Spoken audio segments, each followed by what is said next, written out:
Okay बच्चों, चलिए आप सबका स्वागत है फिर से नेक्स्ट पेपर के साथ हम लोग उपस्थित हैं।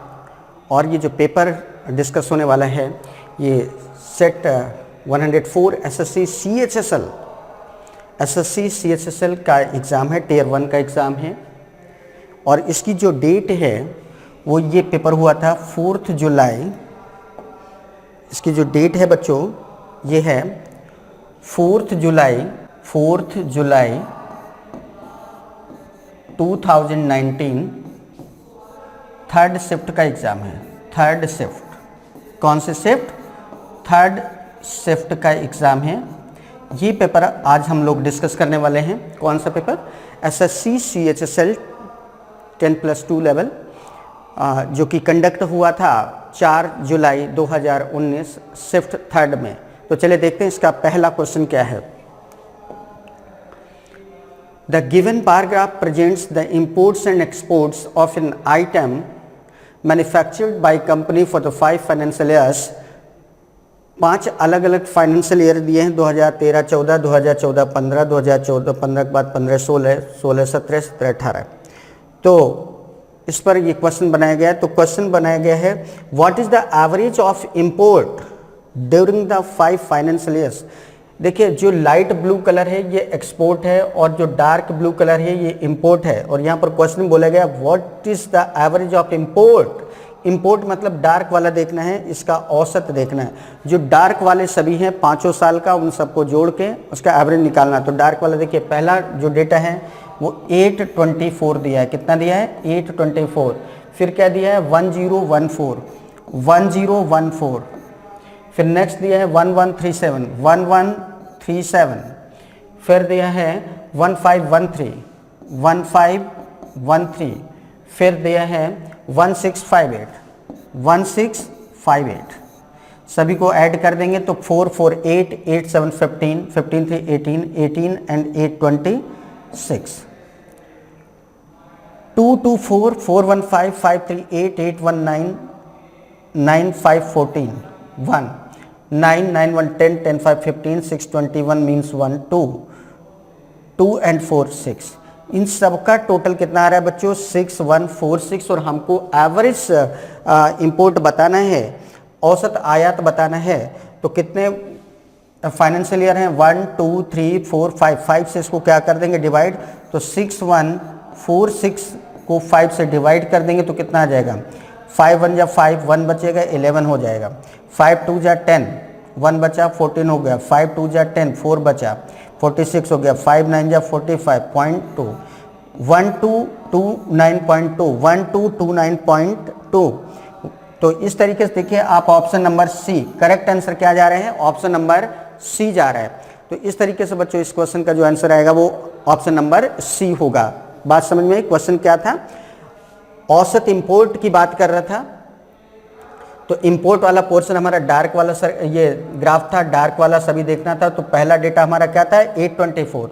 दूसरा डार्क डेटा था हमारा 1014, ये 1137, ये 1513, ये था 1658। सभी को हमने ऐड कर दिया और 5 फाइनेंशियल ईयर थे तो एवरेज पूछा गया। तो फाइनली ऐड करने के बाद 5 से इसको क्या कर दिया गया? डिवाइड। तो हमारा एग्जैक्ट डेटा आ गया और इसका जो आंसर आएगा वो 1229.2, जो कि ऑप्शन नंबर सी में दिया है। ठीक है, चलिए बढ़ते हैं, नेक्स्ट क्वेश्चन देखते हैं क्या है। A certain amount invested at a certain rate compounded annually grows to an amount in 5 years which is a factor of 1.1881 more than to what it would have grown in 3 years. What is the rate percentage? किसी निश्चित राशि को एक निश्चित दर पर वार्षिक चक्रवृद्धि ब्याज की दर से 5 वर्ष के लिए निवेश किया गया। यदि 3 वर्ष में 1.188 की दर से वृद्धि होती है तो प्रतिशत। देखिए क्वेश्चन का मतलब समझिए। क्वेश्चन का मतलब क्या है कि 5 सालों में जो धनराशि बन रही है वो 3 सालों में बनने वाली धनराशि का कितना है? 1.1881 टाइम्स है। तो चलिए फार्मूला लगाते हैं। A इक्वल क्या होता है बच्चों? P 1 + R/100 की पावर n, है ना। तो यहाँ पर अमाउंट वही बना रहने दो। एक काम करते हैं, ये A1 कर लेते हैं। A1 इक्वल प्रिंसिपल तो वही है P, 1 plus rate of interest भी वही है R/100, बट टाइम पीरियड कितना है 5 ईयर्स। बाद में अमाउंट कितना हो जाता है 2, कब जब हम 3 साल की बात करते हैं तो प्रिंसिपल तो वही है 1 प्लस R/100 इसकी पावर 3। एक काम करते हैं डिवाइड कर देते हैं तो ये हो जाएगा A1/A2 इक्वल, डिवाइड करेंगे P से P कैंसिल हो जाएगा, ये कैंसिल होकर कितना आ जाएगा 1 प्लस R/100, डिवाइड करने पर 5 माइनस 3 पावर में 2 बचेगा।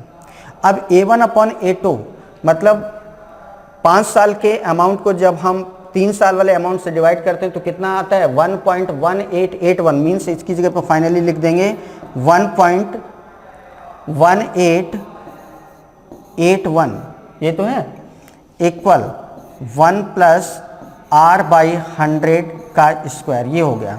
एक काम करते हैं इसको लिख सकते हैं, डेसिमल खत्म करेंगे तो 11881 अपॉन क्या लिख जाएगा 10,000 लिख गया, इक्वल 1 प्लस R/100 का स्क्वायर।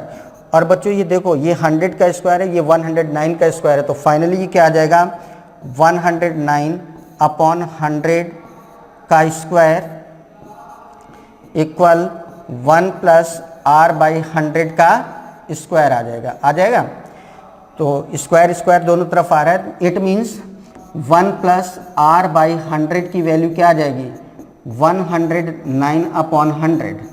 तो इससे R/100 की वैल्यू क्या हो जाएगी 109/100 माइनस 1 करेंगे तो 9/100, 100 से 100 कैंसिल, तो इस तरीके से R की वैल्यू क्या आ जाएगी 9%। और यही पूछा गया कि ब्याज की दर क्या है, तो आंसर क्या आ जाएगा 9%, जो कि ऑप्शन नंबर 1 में दिया है, ऑप्शन नंबर ए में दिया है। तो इस तरीके से बच्चों ये क्वेश्चन सॉल्व किया गया। तो बहुत बहुत बढ़िया सा क्वेश्चन था, एक बार फिर से समझ लो। ये हमारा फार्मूला होता है A equal P 1 plus R/100 की पावर n। पहले इस फार्मूले को हम 5 साल के लिए लगाएंगे। मान लेते हैं 5 साल में जो अमाउंट हमारा था वो A1 था, प्रिंसिपल तो वही रहेगा P 1 प्लस R/100, टाइम की जगह 5 लिख दिया। 3 साल में अमाउंट कितना होता है, मान लेते हैं A2 है तो A2 इक्वल प्रिंसिपल वही है P 1 प्लस रेट भी वही है R/100, बस टाइम की जगह क्या हो गया 3। अब हम इसमें से इसको डिवाइड करेंगे तो A1/A2 इक्वल क्या आ जाएगा 1 प्लस R/100 की पावर 2। भाई भाग करते हैं तो भाग में घातें घट जाती हैं, डिवीजन में पावर माइनस होकर आती है, तो 5 माइनस 3 क्या आ जाएगा 2, मतलब 1 प्लस R/100 की पावर 2 आ जाएगा। अब A1/A2 की वैल्यू क्या दिया है 1.1881, क्योंकि ये बोल रहा था कि 5 साल में जो अमाउंट बन के तैयार होता है वो 3 साल में जो भी अमाउंट बनता है उसका 1.1881 टाइम्स है। तो A1/A2 की जगह हमने 1.1881 लिखा, इक्वल 1 प्लस R/100 की पावर 2 हो गया। डेसिमल खत्म किया तो डेसिमल के नीचे 4 डिजिट है, तो ये हो जाएगा 11881, नीचे हो जाएगा 1 लिखने के बाद 40, तो 11881 अपॉन 10,000 इक्वल 1 प्लस R/100 का स्क्वायर। अब ये जो लिखा है वो 109 का स्क्वायर होता है, ये 100 का स्क्वायर होता है, तो ये बन जाएगा 109/100 का स्क्वायर। और इस तरीके से सॉल्व करके R की वैल्यू क्या आ जाएगी बच्चों 9%। तो इस क्वेश्चन का जो आंसर होगा वो क्या हो जाएगा 9%, जो कि ऑप्शन नंबर ए में है। तो चलिए बात करते हैं नेक्स्ट क्वेश्चन की।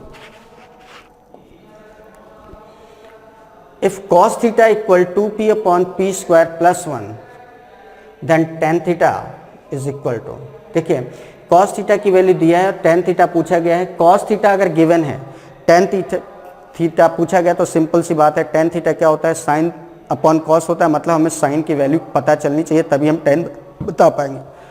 तो चलिए देखते हैं cos थीटा इक्वल कितना है 2p upon p square plus 1। बच्चों cos थीटा क्या होता है, cos थीटा होता है, चलिए एक काम करते हैं सीधे sin थीटा की वैल्यू निकालते हैं। sin थीटा इक्वल क्या हो जाएगा under root 1 minus cos square theta, ये तो होगा अंडर रूट 1 माइनस ये हो जाएगा 2p upon p square plus 1 का होल स्क्वायर।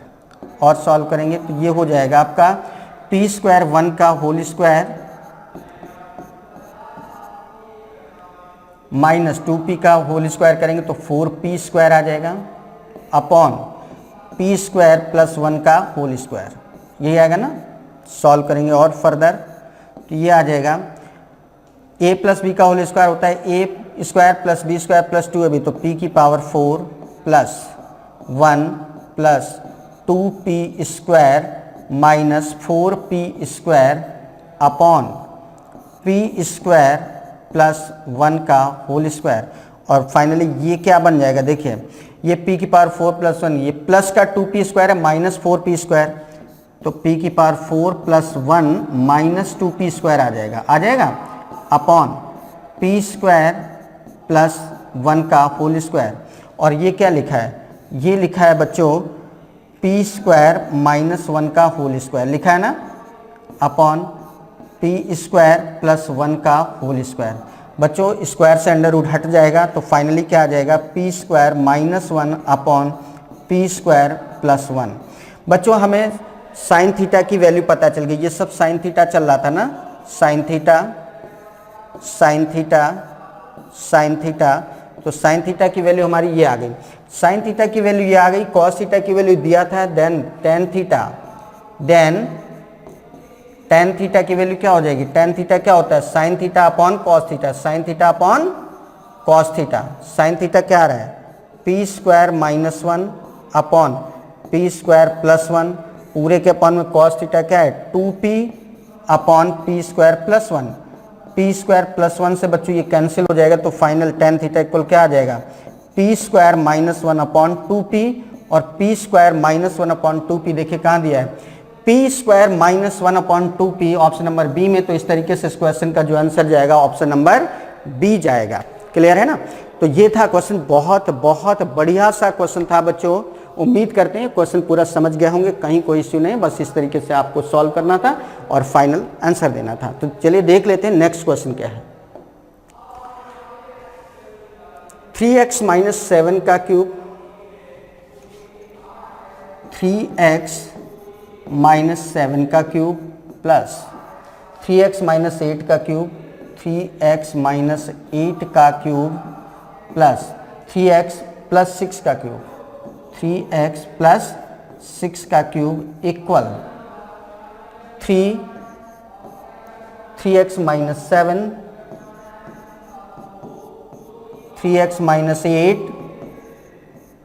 3x प्लस 6 है ना, ये दिया है बच्चों। ये a cube plus B cube plus C cube equal 3abc, ये होता है a cube plus B cube plus C cube equal 3abc अगर है तो ये तभी होता है जब if a plus B plus C equal 0, ये तभी होता है, मीन्स ये कंडीशन है, ये जब a plus B plus C equal 0 होगा तभी ये सेटिस्फाई होता है, ये सही होता है। क्या, a plus B cube plus C cube equal 3abc, means a cube plus B cube plus C cube equal 3abc तभी होगा जब a plus B plus C equal क्या होगा 0 होगा। और यहाँ पर यही तो लिखा है a cube plus B cube plus C cube equal 3abc, it means ये a plus B plus C equal 0 होगा। तो a plus B plus C equal 0 कर दो तो क्या हो जाएगा, a मतलब 3x माइनस 7 प्लस b मतलब 3x माइनस 8 प्लस c मतलब 3x प्लस 6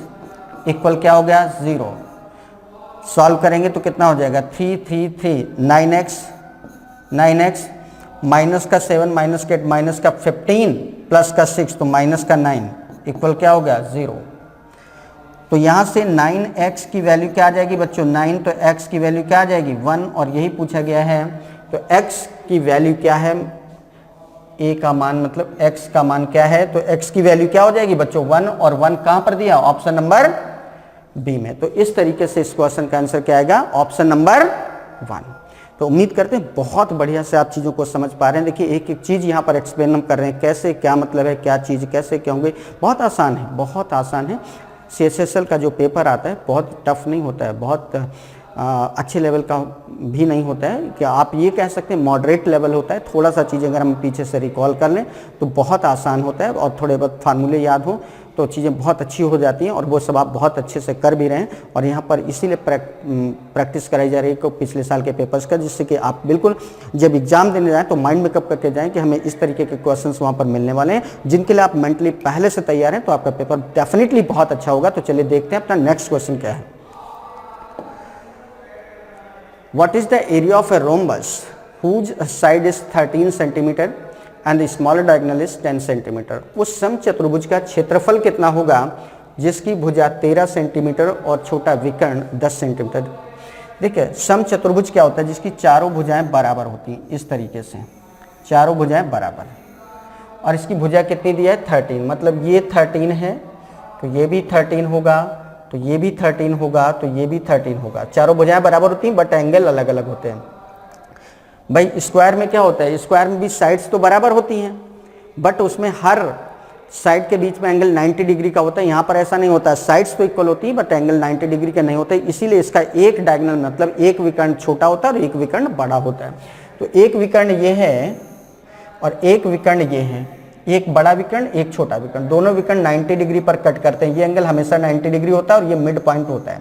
तो छोटा विकर्ण कितना दिया है 10 सेंटीमीटर, तो ये छोटा जो विकर्ण है ए बी सी और डी की अगर बात करें और ये सेंटर ओ है, तो ये ए सी बराबर 10 है, तो ए ओ इक्वल कितना हो जाएगा, ए ओ इक्वल हो जाएगा 5 सेंटीमीटर। मिड पॉइंट पे कट करता है तो ये कितना हो गया 5। ये 13 दिया, ये एंगल 90 डिग्री, तो इस राइट एंगल ट्रायंगल में पाइथागोरस थ्योरम से हम OB निकाल सकते हैं ना। तो OB स्क्वायर इक्वल क्या हो जाएगा 90 डिग्री की जस्ट अपोजिट की साइड ये क्या बन जाएगी हाइपोटेन्यूस, मतलब इसका स्क्वायर बराबर होगा इसका स्क्वायर प्लस इसका स्क्वायर। तो अगर ये निकालना तो इसके स्क्वायर में इसका स्क्वायर क्या कर देंगे माइनस, तो OB स्क्वायर इक्वल क्या हो जाएगा 13 का स्क्वायर माइनस 5 का स्क्वायर। 13 का स्क्वायर मीन्स 169, 5 का स्क्वायर 25, कितना हो गया 144। तो OB स्क्वायर की वैल्यू बच्चों क्या आ रही है 144, तो OB की वैल्यू क्या आ जाएगी 12, और OB की वैल्यू 12, मतलब यहाँ से यहाँ तक हमें 12 पता चल गया। ये कितना है 12, और ये मिड पॉइंट है तो जाहिर सी बात है ये पूरा BD कितना होगा, BD कितना हो जाएगा, BD इक्वल हो जाएगा 12 इंटू 2 मीन्स 24 सेंटीमीटर। क्लियर है ना। तो इसका अगर एक विकर्ण 10 है तो दूसरा विकर्ण बच्चों क्या आ गया 24 सेंटीमीटर, मतलब एक विकर्ण डायगोनल अगर 10 है तो दूसरा विकर्ण D2 इक्वल क्या हो गया 24। दोनों विकर्ण पता चल गए। तो पूछ रहा है तो इसका एरिया क्या होता है, एरिया होता है रोम्बस का एरिया क्या होता है 1/2 D1 इंटू D2, मतलब 1/2 इंटू दोनों विकर्णों का गुणनफल। समचतुर्भुज का क्षेत्रफल क्या होता है 1/2 इंटू विकर्णों का गुणनफल, तो 1/2 D1 इंटू D2 कर दिया। तो 1/2 D1 कितना है बच्चों 10, D2 कितना है 24। सॉल्व करेंगे 2 5 जा 24 इंटू 5 120 सेंटीमीटर स्क्वायर। तो इस तरीके से इसका जो आंसर आएगा वो कितना हो गया 120 सेंटीमीटर स्क्वायर। 120 कहाँ पर दिया ऑप्शन नंबर सी में। तो इस तरीके से इस क्वेश्चन का जो आंसर आएगा वो ऑप्शन नंबर सी होगा। बात समझ में आई कैसे किया गया। देखिए समचतुर्भुज की चारों भुजाएं क्या होती हैं बराबर, बट इसका एक विकर्ण छोटा होता है एक विकर्ण बड़ा होता है। दोनों विकर्ण मिड पॉइंट पर कट करते हैं और दोनों विकर्णों के बीच का एंगल हमेशा क्या होता है 90 डिग्री। छोटा विकर्ण कह रहा था 10 सेंटीमीटर, तो ये छोटा विकर्ण 10 है तो मिड पॉइंट पर कटने की अगर बात है तो इतना पोर्शन 5 आएगा। अब यहाँ से यहाँ तक देखो तो ये राइट एंगल ट्रायंगल बन रहा है। अब इस राइट एंगल में मतलब समकोण त्रिभुज में पाइथागोरस थ्योरम से OB स्क्वायर इक्वल ये निकालना, OB स्क्वायर इक्वल क्या हो जाएगा इसका स्क्वायर माइनस इसका स्क्वायर, तो 13 का स्क्वायर माइनस 5 का स्क्वायर, तो OB इक्वल 12 आ गया। अब OB ये चीज हमें पता चल गई 12 भाई, और ये मिड पॉइंट है तो अगर ये 12 है तो इधर भी तो 12 रहेगा, मतलब जो दूसरा विकर्ण होगा वो 12 इंटू 2 कितना हो जाएगा 24। तो एक विकर्ण है 10 तो दूसरा विकर्ण आ गया हमारा 24। जब दोनों विकर्ण पता चल गए तो एरिया क्या होता है 1/2 इंटू D1 इंटू D2। बस वैल्यू रख के सॉल्व करें तो इस तरीके से बच्चों इस क्वेश्चन का जो आंसर आएगा 120 सेंटीमीटर स्क्वायर आ जाएगा। क्लियर है ना। तो चलिए अब इजाजत दीजिए आगे बढ़ते हैं नेक्स्ट क्वेश्चन पर आते हैं और देखते हैं अपना नेक्स्ट क्वेश्चन क्या है। ओके बच्चों चलिए देख लेते हैं नेक्स्ट क्वेश्चन क्या है। Two circles of radii 7 centimeter and 9 centimeter intersect at the points A and B.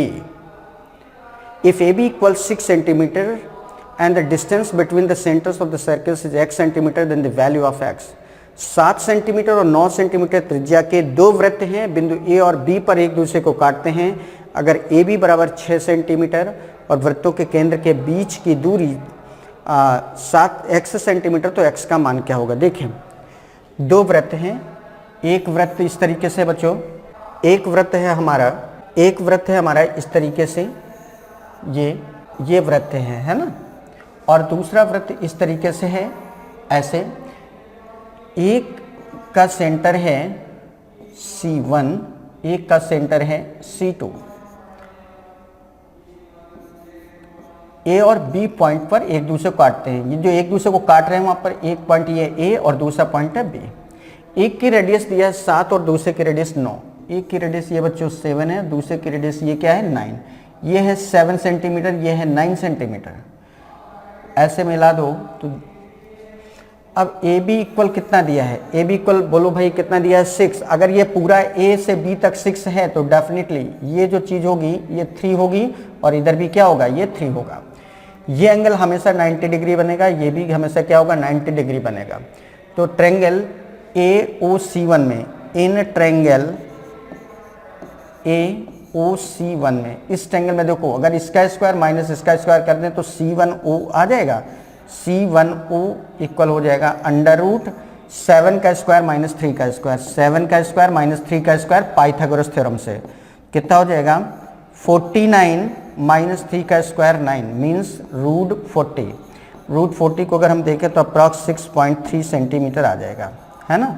तो C1O यहाँ से यहाँ तक कितना आ गया 6.3 सेंटीमीटर। बिल्कुल इसी तरीके से अगर हम AOC2 की बात करें, इन ट्रायंगल AOC2 इस ट्रायंगल में बात करें तो इसका स्क्वायर माइनस इसका स्क्वायर इक्वल ये आ जाएगा। तो C2O इक्वल कितना आ जाएगा, C2O इक्वल हो जाएगा अंडर रूट 9 का स्क्वायर माइनस 3 का स्क्वायर होगा ना बच्चों। ये होगा under root 81 minus 9 means under root 72 और 72 का स्क्वायर रूट 8.4। तो C2O की वैल्यू ये आ गई। अब C1O हमें पता है, C2O पता है, मतलब ये चीज यहां से यहां तक ये पता है, ये पता है। तो दोनों के केंद्रों के बीच की दूरी C1 C2 इक्वल क्या हो जाएगी, C1 C2 इक्वल हो जाएगा, दोनों को ऐड कर देंगे तो 6.3 और 8.4 दोनों को ऐड कर दो कितना हो गया 3 4 7 6 8 14 14.7 और निकटतम उसमें देखना तो नियरेस्ट आंसर क्या हो जाएगा आपका 15 सेंटीमीटर। तो इस तरीके से इस क्वेश्चन का जो आंसर आएगा बच्चों कितना आ जाएगा 15 सेंटीमीटर। तो समझ में बहुत अच्छा सा बहुत बेहतरीन क्वेश्चन था। देखिए एक बार फिर से समझ लीजिए, एक ये सर्कल था जिसका सेंटर था C1, एक ये सर्कल है जिसका सेंटर है C2। दोनों एक दूसरे को A और B पॉइंट पर कट करते हैं, जबकि एक की रेडियस है 7, एक की रेडियस है 9। और ये जो AB इक्वल दिया है ये 6 सेंटीमीटर दिया है। अगर AB इक्वल 6 सेंटीमीटर दिया तो यहाँ से यहाँ तक एग्जैक्टली ये 3 होगा और यहाँ से यहाँ तक ये 3 होगा और ये एंगल हमेशा 90 बनते हैं। तो सबसे पहले हमने इस ट्रायंगल को लिया, इस ट्रायंगल में C1O पाइथागोरस थ्योरम से क्या हो जाएगा इसका स्क्वायर माइनस इसका स्क्वायर, तो 7 square minus 3 square means root 40 आ जाएगा। रूट 40 का मतलब 6.3 सेंटीमीटर के आसपास। इसी तरीके से हमने ट्रायंगल कौन सा लिया है, इस ट्रायंगल में इसका स्क्वायर माइनस इसका स्क्वायर करेंगे पाइथागोरस थ्योरम से तो ये आ जाएगा। तो इससे C2O इक्वल क्या आ जाएगा अंडर रूट 9 का स्क्वायर माइनस 3 का square means under root 72 means 8.4 के आसपास आ जाएगा। अब ये चीज हमको पता है C1O और C2O ये दोनों चीजें पता है, तो दोनों केंद्रों के बीच की दूरी क्या हो जाएगी, दोनों को ऐड कर देंगे। तो C1 से C2 के बीच की जो दूरी होगी मीन्स C1 C2 इक्वल होगा 6.3 प्लस 8.4, दोनों को ऐड करेंगे तो 14.7 आएगा, जो कि नियरेस्ट उसमें आंसर देना है। तो नियरेस्ट क्या है हमारा आ रहा है 15 सेंटीमीटर। तो इस तरीके से बच्चों इस क्वेश्चन का जो आंसर आएगा वो कितना आ जाएगा 15 सेंटीमीटर, जो कि ऑप्शन नंबर बी में दिया है। तो ये था हम लोगों का क्वेश्चन। चले अब हम लोग बात कर लेते हैं अपने नेक्स्ट क्वेश्चन की। नेक्स्ट क्वेश्चन देखिए क्या है। 3 numbers are in the ratio 1/2 ratio 2/3 ratio 3/4. The difference between the greatest and the smallest number is 27. The smallest number is 3 संख्याएं, इनका अनुपात है 1/2 रेशियो 2/3 रेशियो 3/4। देखिए ये फ्रैक्शन में दिया है तो इसको हम सिंपल फॉर्मेट में लाते हैं रेशियो में, तो 2, 3 और 4 कैल्शियम बच्चों क्या होगा, 2, 3 और 4 कैल्शियम 12, तो 12 से सभी को मल्टीप्लाई कर दें तो ये हो जाएगा 12 into 1/2 ratio 12 into 2/3 ratio 12 into 3/4, तो 12/2 क्या बन जाएगा 6 रेशियो 12/3 करेंगे तो 4, 4 2 जाए 8 हो जाएगा, रेशियो 12/4 मतलब 3, 3 3 जा 9, तो 6 रेशियो 8 रेशियो 9 आ गया। मतलब एक नंबर अगर हमारी 6x है तो दूसरी नंबर हमारी क्या होगी बच्चों 8x, तो तीसरी नंबर हमारी क्या होगी 9x। यहाँ तक क्लियर हुआ? ये आ गया। कह रहा है कि द डिफरेंस, सबसे बड़ी और सबसे छोटी संख्या का अंतर 27 है। सबसे बड़ी संख्या यहाँ पर कौन सी, ये, और सबसे छोटी संख्या क्या है, ये। इन दोनों का difference 9x minus 6x equal क्या है 27 है। मतलब 3x की वैल्यू क्या है बच्चों 27, तो x की वैल्यू क्या आ जाएगी 9, और अगर x की वैल्यू 9 है तो कह रहा है सबसे छोटी संख्या हमारी क्या है 6x है कि नहीं है। तो 6 इंटू 9 कितना हो गया, x की वैल्यू रख देंगे 9, 6 9 जा 54, और 54 देखिए किस ऑप्शन नंबर में है, ऑप्शन नंबर डी में। तो इस तरीके से इस क्वेश्चन का जो आंसर आएगा वो ऑप्शन नंबर डी होगा। क्लियर है? चलिए एक बार फिर से देख लेते हैं। जो क्वेश्चन का रेशियो दिया था 3 नंबर्स का रेशियो 1/2 रेशियो 2/3 रेशियो 3/4 दिया था। हमको सिंपल फॉर्म में ब्रेक करना है, तो हमने ये देखा कि 2, 3 और 4 का जो एलसीएम है वो 12 है। 12 से सभी को मल्टीप्लाई कर दिया तो ये बन जाएगा 12 इंटू 1/2, ये बन जाएगा 12 इंटू 2/3, ये बन जाएगा 12 इंटू 3/4। तो 12/2 का मतलब 6, ये 8 आ जाएगा, ये 9। मतलब इन तीनों नंबर्स का जो रेशियो आएगा 6 रेशियो 8 रेशियो 9 आ जाएगा। मतलब एक नंबर अगर 6x है तो दूसरी 8x होगी, तीसरी नंबर हमारी क्या होगी 9x। और जैसा कि क्वेश्चन में दिया कि सबसे बड़ी नंबर और सबसे छोटी नंबर का जो डिफरेंस है वो 27 है, तो सबसे बड़ी नंबर हमारी क्या है 9x, सबसे छोटी नंबर हमारी क्या है 6x। इन दोनों का difference 9x minus 6x equal 27, तो 3x इक्वल 27, तो x की वैल्यू 9 आ गई। और x की वैल्यू 9 तो पूछ रहा था सबसे छोटी नंबर क्या है, सबसे छोटी नंबर हमारी 6x है, तो 6 इंटू 9 दैट इज 54। तो इस तरीके से बच्चों बहुत बेहतर तरीके से हम लोग क्वेश्चंस को सॉल्व कर रहे हैं। बस ऐसे सीखते रहिए और एक एक चीज़ बहुत बहुत बेहतरीन करते जाइए और सफलता को ग्रैप्स करते जाइए। चलिए आगे बढ़ते हैं, देखते हैं अपना नेक्स्ट क्वेश्चन क्या है।